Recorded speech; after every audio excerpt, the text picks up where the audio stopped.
ତିଆରି କଲେ ହବ କି? ହରେ ନା ଭଲ ହୁଅନ୍ତା। ହେଲେ ତୁ କାହିଁ କରିବୁ ଯେ? ତୁ ଏବେ ଆରାମ କର। ସାନ ବୋହୂ, ସାନ ବୋହୂ, ଆଜ୍ଞା ମା। ଶୁଣେ, ଆଜିଠାରୁ ଏ ଘର କାମ ସବୁ ତୁ କରିବୁ। ଆଜି ପର୍ଯ୍ୟନ୍ତ ତୋ ବଡ ଯା ଏ ଘର ସବୁ କାମ କରିଥିଲେ, ହେଲେ ଏବେ ସବୁ ଆଉ ସେ କାମ ସେ ଜମା କରିପାରିବେ। ଠିକ ଅଛି ନା? ହେଲେ ମା, 2 ଜଣ ମିଶି କାମ କରିଦେଲେ କାମ ବହୁତ ଶୀଘ୍ର ସରିଯିବ।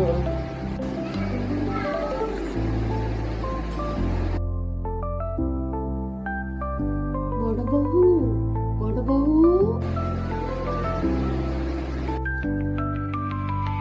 ଦେଖିଲି ମୁଁ ଆଜି ମାର୍କେଟ ଯାଇକି କାନର 2 ହଳ ତୋ ପାଇଁ ଆଣିଛି। ଦେଖିଲୁ ନା ତତେ କେମିତି ଲାଗୁଛି?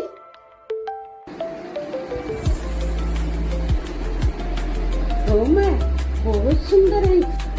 ହେଲେ ମା, ଖାଲି ମୋ ପାଇଁ ଆଣିଲେ କି ସାନ ପାଇଁ କଣ ଆଣିଛନ୍ତି? କଣ ଆଣିଥିଲା କି ତୋ ବାପ ଘରୁ? ମୁଁ ତାକୁ ସୁନା କିଣିକି ଦେବି? ମା, ଗୋଟେ କଥା କହିନି ଖରାପ ଭାବିବେନି ତ? ଆଲୋ କହୁନୁ